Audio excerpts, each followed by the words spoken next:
Joya, muy bien. Perfecto.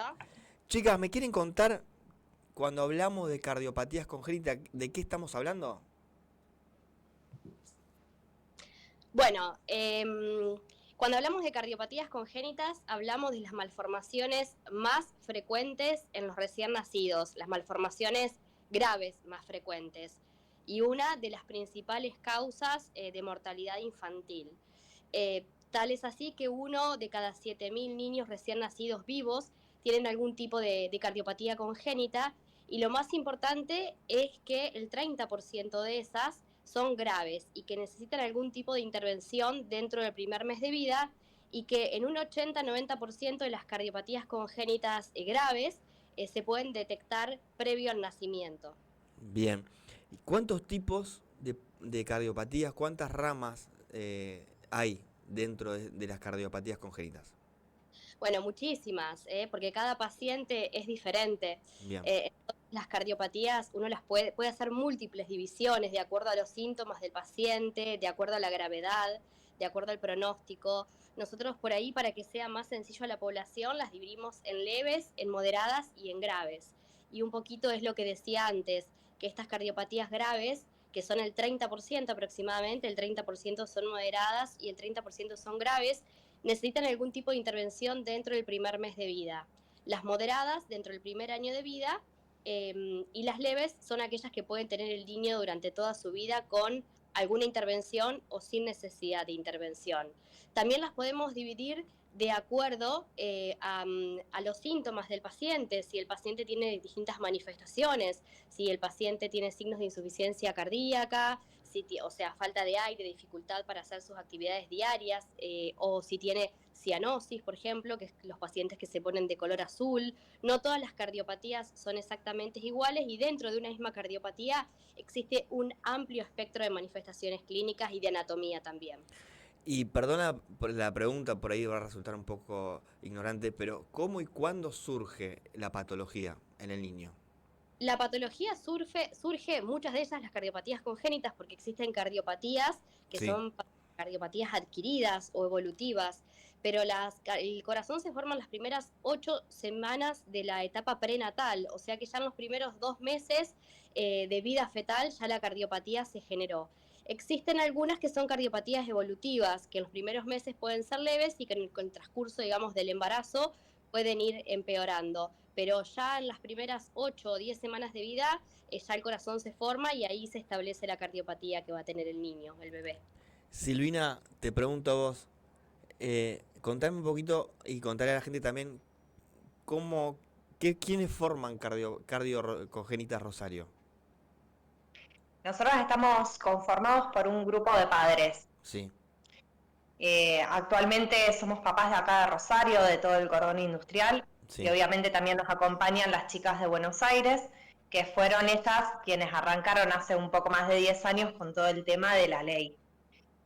Obviamente los padres van ingresando muy de a poco, cuando se enteran, cuando quieren empezar a aprender qué es esto de las cardiopatías congénitas, para poder entender todo esto que nos explican los médicos, que muchas veces es un montón, sobre todo en las primeras etapas.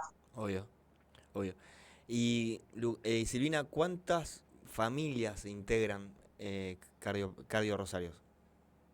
¿Tienen un Mira, número actualmente aproximado? somos más de 30 familias Bien, las que estamos, a ver, hay muchas más, obviamente, pero las que queremos empezar a participar, las que empezamos justamente a hacer, iniciamos con un Instagram en realidad para justamente poder contar qué eran las cardiopatías, cómo se desarrolla cada una.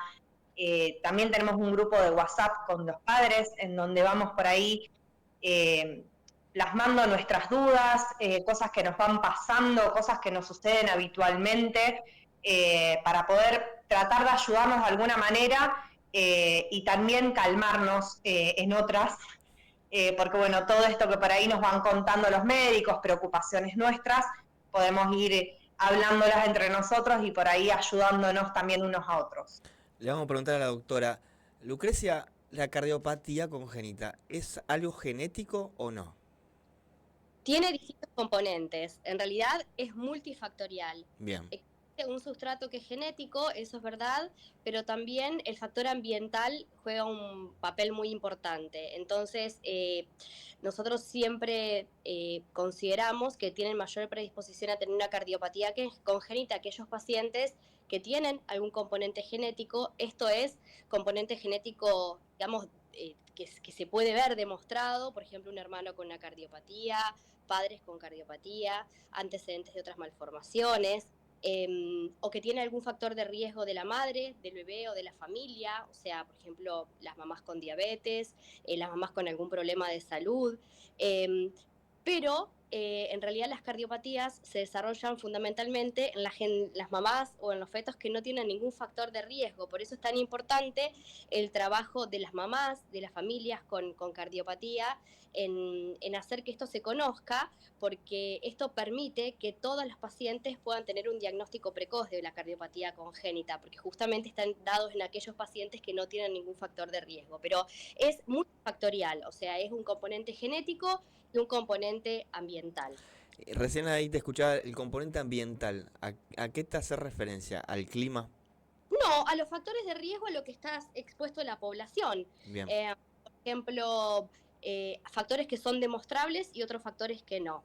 Por ejemplo, una mamá que está expuesta a ciertos medicamentos que sabemos que tienen predisposición a algunos fármacos a desarrollar cardiopatía congénita. Bien. La exposición a altos niveles de glicemia en una diabetes pregestacional o gestacional.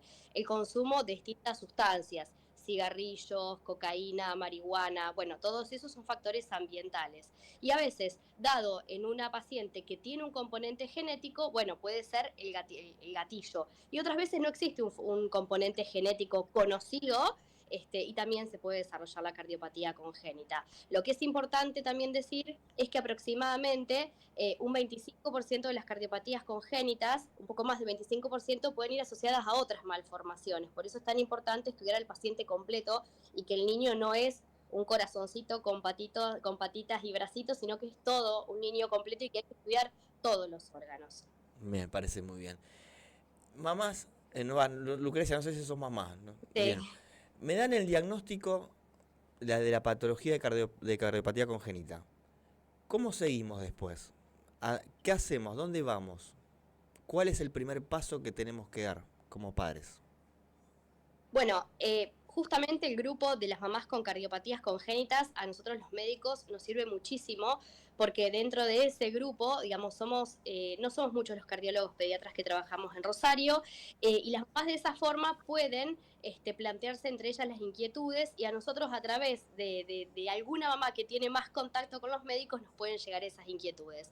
¿Cómo siguen después del diagnóstico de una cardiopatía? Y todo depende del momento en que se haga el diagnóstico y el tipo de cardiopatía. Por eso nosotros pretendemos hacer el diagnóstico lo más precoz posible, en las primeras semanas de gestación, porque la verdad es que eso nos permite hacer un pronóstico y acompañar a la familia. Lo ideal es tener un diagnóstico el momento que uno encuentra alguna malformación en el screening fetal, ¿sí? El screening fetal, que es decir, mirar el feto completo, no vamos directamente a buscar el corazón, pero en madres que tienen factores de riesgo o que existe un componente ambiental que nosotros nos hace pensar que existen más chances de que ese feto tenga una cardiopatía, ya en la semana 13 o 14 podemos ir a buscarla. Si no, se hace un poco más tarde, la semana 24 o 28 ya miramos el corazón del feto y ahí ya podemos hacer el diagnóstico o acercarnos al diagnóstico de la cardiopatía. De ahí es sumamente importante trabajar de manera multidisciplinaria con el obstetra, con el genetista, con el resto de los médicos que trabajan en las unidades de medicina fetales, que las tenemos en la parte pública y en la parte privada, pero hay que recalcar la importancia del trabajo multidisciplinario junto con la familia.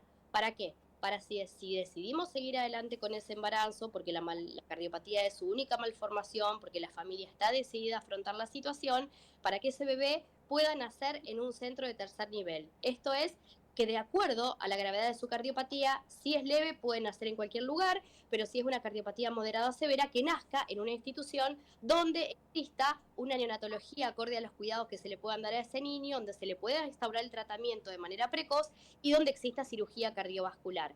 Porque lo que hay que recalcar acá es que el diagnóstico fetal no sirve para afrontar la situación, para tener un pronóstico a la familia, pero también para que ese feto llegue al momento del nacimiento en la panza de la mamá y no haya que trasladarlo de urgencia, porque eso además aumenta muchísimo la mortalidad del recién nacido. Bien.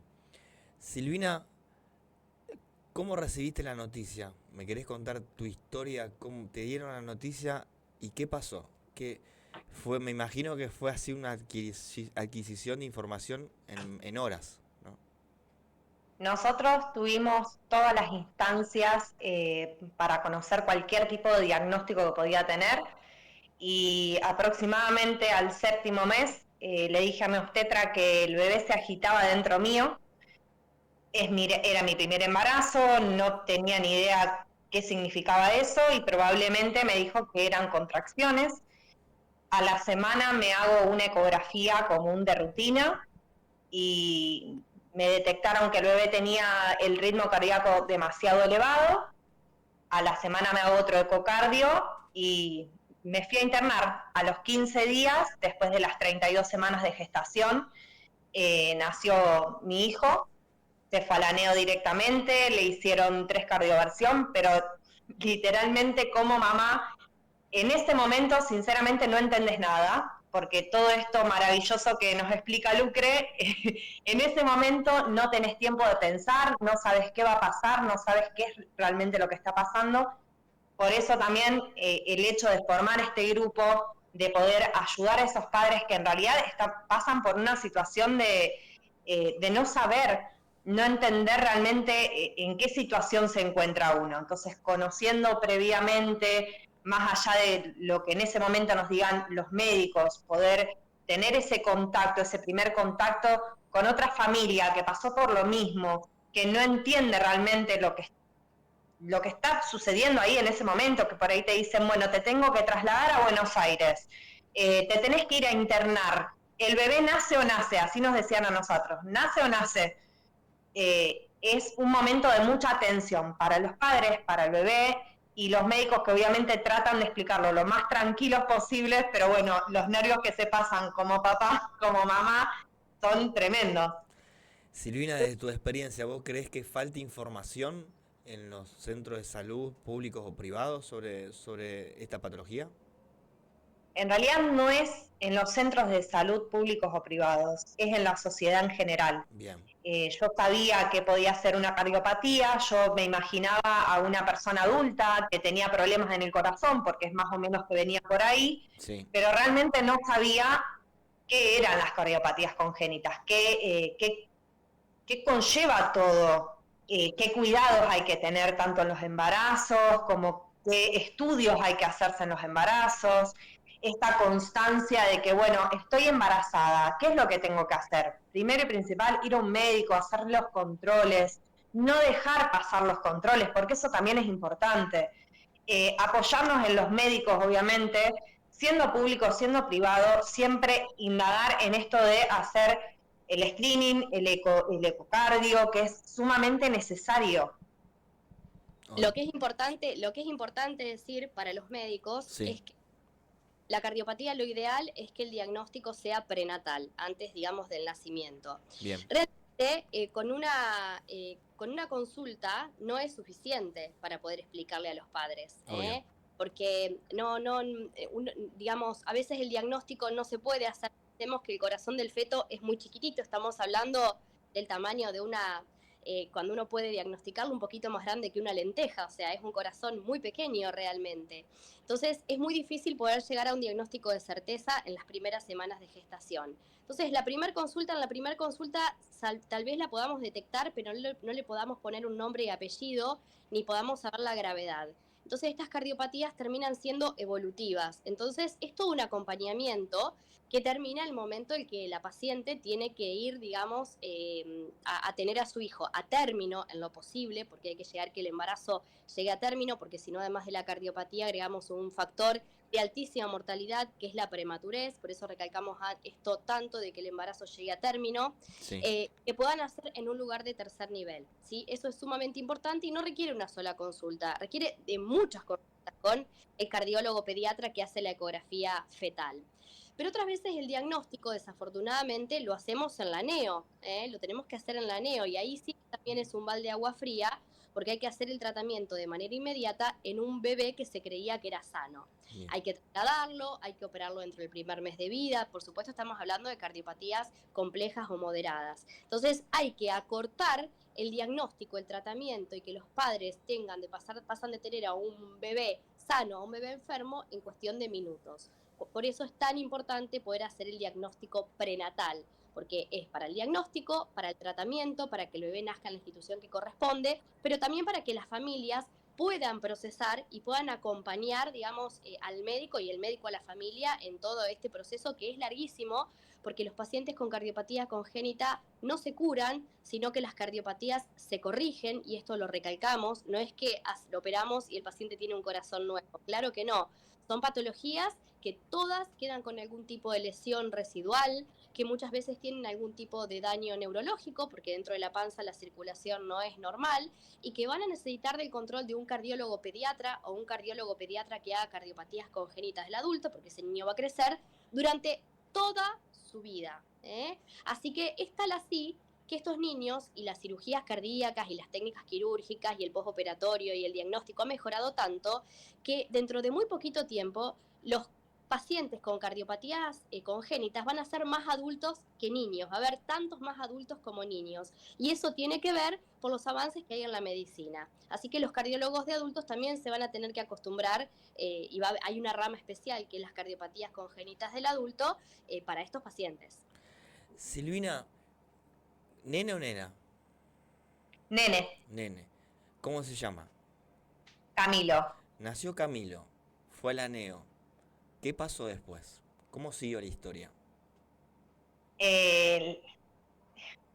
Fue muy raro, porque en realidad todos los médicos y al día de hoy lo que sabemos es que sí es una mutación genética. Él tiene un gen mutado, que en realidad por la familia de mi marido también ellos lo tienen mutado, pero ellos no tienen absolutamente nada. Sí. Lo que hace este gen es acelerar y desacelerar ciertos procesos. En este caso es el ritmo cardíaco de su corazón. Sí. Después de la neo, cuando entran, nos explican que le van a hacer, te digo esta palabra, una cardioversión.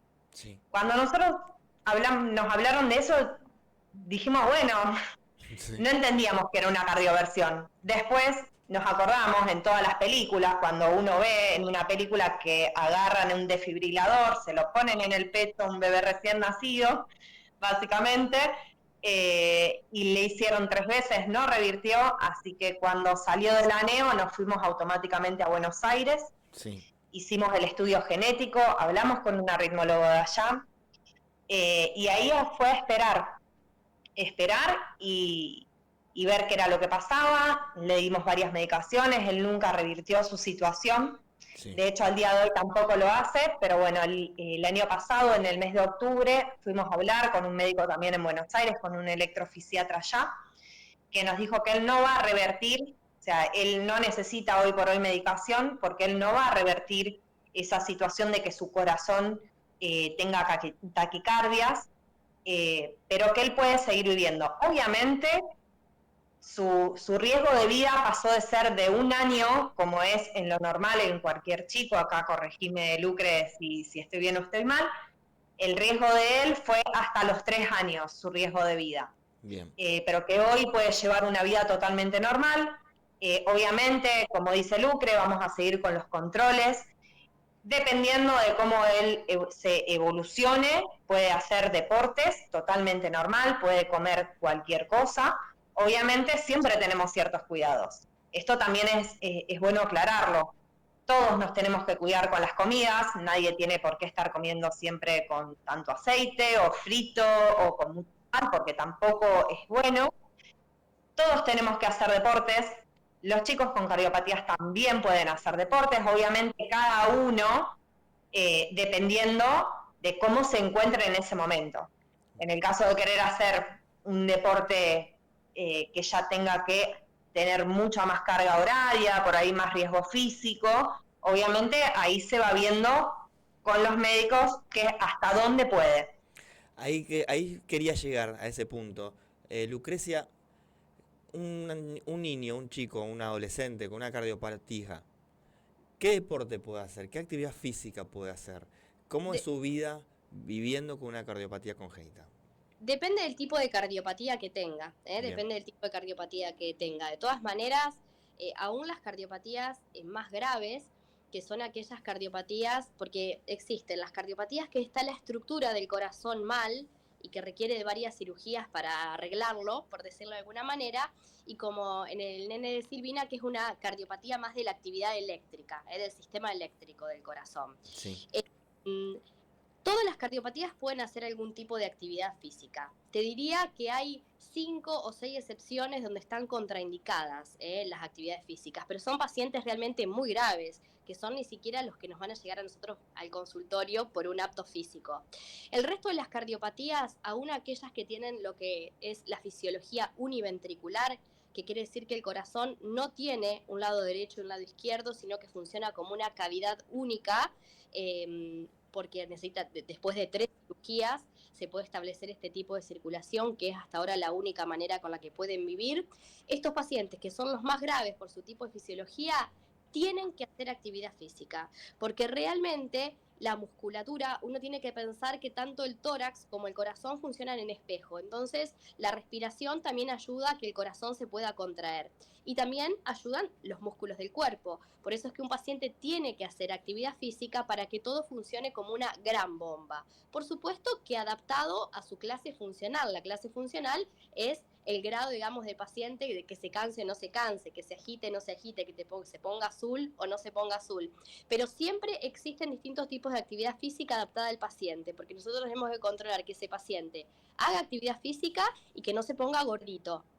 Así que lo más importante es que coma sin sal, que coma sano, que haga actividad física y que no tenga sobrepeso, porque si no le agregamos a su cardiopatía otros factores de riesgo como cualquiera de la población. Pero yo te diría que todos los pacientes con cardiopatía pueden hacer algún tipo de actividad física adaptada a su clase funcional. Bien. Silvina, ¿qué pasa con la ley 27.713?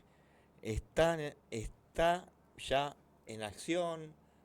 La municipalidad la tiene ya en su poder, se está llevando adelante, estamos en veremos. Viste que acá es una sociedad, la clase política es media rara, ¿no? Una ley que la aprueban en el 2023 y sale por el Ejecutivo el 5 de diciembre del 2024. Pasaron más de un año y medio. ¿Cómo está la ley hoy en la calle? Bien, primero y principal, destacar que más allá de que hoy es ley, antes existía también el programa de cardiopatías congénitas. Bien. Con respecto a lo que es la ley,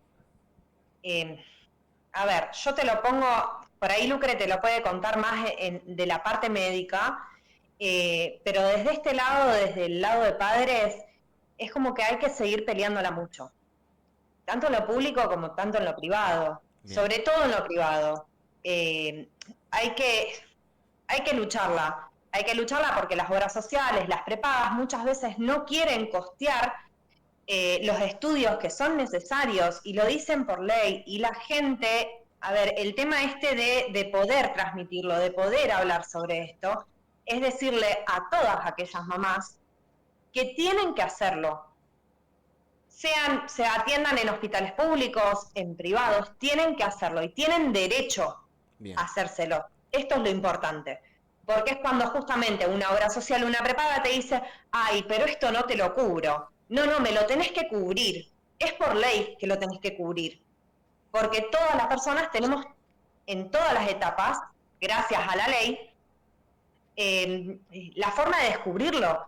Entonces hay que pelearla y estar constantemente repitiendo esto, pero bueno, es importante también poder concientizarlo, así te sea un pariente, así sean las mamás de la escuela, así sean quien sea que pueda acceder y tener el conocimiento que toda aquella persona tiene la posibilidad de conocer su diagnóstico en el embarazo, cuando es un niño, por eso también actualmente lo que estamos diciendo, el carnet escolar, la importancia del carnet escolar, es saber también que un niño de 11 años le pueden descubrir una cardiopatía congénita por simplemente hacerse el carnet escolar, por ejemplo. Sí. O pueden no saberlo y tener que necesitar alguna asistencia en la escuela porque ese nene se desmayó o se puso azul mientras estaba haciendo alguna actividad. Entonces, poder tener todas las instancias en todo momento. Bien. Previamente a la ley, Sí. existía un poco que lo dijo Silvina, un Plan Nacional de Cardiopatías Congénitas que empezó allá por el 2001. Bien. Justamente por esto, porque se detectó que las listas de espera de pacientes con cardiopatía que no tenían diagnóstico en nuestro país eran muy largas y que había muy pocos centros, que todos estaban en Cava, para poder resolver estas cardiopatías. Y los niños llegaban tarde y que las cardiopatías eran una de las principales causas en nuestro país de mortalidad infantil. Por eso, digamos, se creó lo que es el Plan Nacional de Cardiopatías Congénitas para poder tener una estadística y poder tener centros en el interior del país que pudieran tratar estas cardiopatías muchas veces sin necesidad de que el niño se trasladara a Buenos Aires, de acuerdo a complejidad. Bien. Ese plan estuvo funcionando y sigue funcionando con más y con menos ayuda del Estado. Te diría que ahora nada del Estado, sí de la provincia y de la municipalidad de Rosario, que afortunadamente, estoy hablando del ámbito público, trabajan conjuntamente y hemos podido avanzar bastante. No así de parte del Estado, está todo a cargo de la provincia y la municipalidad en este momento. Yo trabajo en la salud pública y nos es bastante más fácil en la parte pública poder hacer que estos pacientes accedan a la salud. Cuando debiera es un poco raro que, por decirlo de alguna manera, que en la parte pública sea más fácil que en el privado. Por el que en el privado están en el medio las obras sociales. Y las obras sociales son son lo peor para el paciente, o sea, la peor contra que tiene un paciente con una obra social. Sean buenas o sea mala la obra social, la gente pague mucho o poco dinero. La obra social realmente es una empresa que lo que quiere es recaudar fondos con la población. Y pasa esto, que no les cubren absolutamente nada y muchos pacientes terminan cayendo en la parte pública y el Estado, o mejor dicho, la provincia y la municipalidad se tienen que hacer cargo de estos pacientes.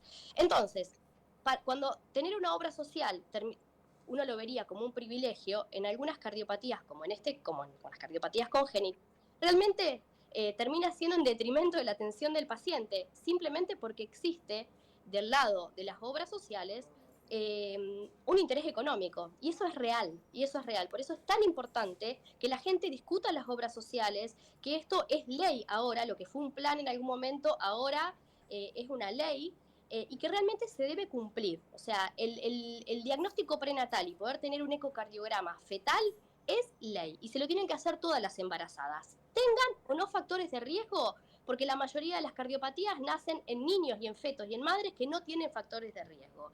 Y como dije antes, las cardiopatías son evolutivas. Podemos tener un embarazo de 14 semanas donde no le vemos la cardiopatía y resulta que a las 35 sí la tenemos. Así que si el médico indica que hay que hacer 2 ecocardiogramas fetal, las obras sociales lo tienen que cubrir, pero realmente es contradictorio, es contradictorio. Por eso es tan importante que la gente conozca sus derechos, para poder exigirlos. Y sobre todo ahora que esto está plasmado en papeles y que es una ley con un número. Obviamente. Suele pasar en los privados que los privados suelen ver primero lo monetario antes que la salud. Es un tema ya de vieja data, ¿no? Pero está bueno que lo pongamos en discusión, ¿no? Y que refresquemos un poco la memoria y que digamos, sí, está esta ley. Antes había un programa, pero a veces no es necesario la ley, ¿no? Porque no creo que tiene que salir por un lado más humano, ¿no? Por un lado más empático. Y pensar un poco más en el paciente o en la mamá o el papá que lleva a su hijo con un problema, ¿no? Antes que lo económico. Pero vamos al revés y vamos a contramano. Una sociedad que está a contramano de lo que es, lo que tendría que ser la solidaridad y la empatía, ¿no? Creo que son dos temas son muy contrapuntos de una sociedad crispada, como dicen, de donde las prepagas suelen poner en primer lugar sus privilegios y ponen sus condiciones, o esas famosas carencias, ¿no? Que ponen de que si vos tenés una cantidad determinada de consultas o una cantidad determinada de análisis, no te lo cubro porque por un X motivo, porque no se me ocurre, o así con un montón también de medicaciones, de enfermedades crónicas, ¿no? Que te hacen llenar formularios y la persona está se creen que la persona se curó y no, y la persona necesita la medicación. Te voy a dar un ejemplo. La mayoría de nuestros pacientes con obra social Porque en la parte pública tenemos nuestra farmacia y los preparados magistrales salen del hospital, pero en la parte privada no es posible que la mayoría de nuestros pacientes que son bebés y que toman gotitas, las obras sociales no se las cubran, cuando después tenemos una cola de visitadores dejando medicamentos de alto costo para que los médicos tengan un retorno, porque esa es la realidad y nos vamos a meter en un terreno que es totalmente pantanoso, pero no puede ser que las cardiopatías más complejas que requieren medicación en gotas no sean cubiertas por la obra social simplemente porque son preparados magistrales. Y ahí me acuerdo, la primera medicación que tomó Camilo fue la digoxina. La digoxina en gotas, hay un solo laboratorio que las hace y son muy difíciles de conseguir. No es algo caro, pero es muy difícil de conseguir. Y los preparados magistrales que hasta el año pasado Camilo los tomó, siempre salían de nuestro bolsillo, porque las obras sociales, las prepagas, no te los cubren. Chicas, se nos terminó el tiempo. ¿Van a volver? ¿Van a volver para seguir concientizando? ¿Eh? ¿Las espero más adelante? Dale, gracias. De nada. Dale. Gusto. Un gusto, Lucrecia. Nos Un gusto, vemos. Silvina. Un Muchas beso gracias. grande. Chao, un Ay. beso grande. Ahí pasaban. Cardiocongénitas Rosario. La podemos. Cardiocongénitas-Rosario. Creo, o ahí me voy a fijar, no quiero meter la pata. La pueden encontrar en Instagram. Un tema que es bastante complejo, ¿no? Que lo hacen complejo, porque no es complejo, ¿no? No necesitamos una ley para que una obra social, para que una prepaga se haga cargo y responsable de un tratamiento. Estamos hablando de un nene, de un menor.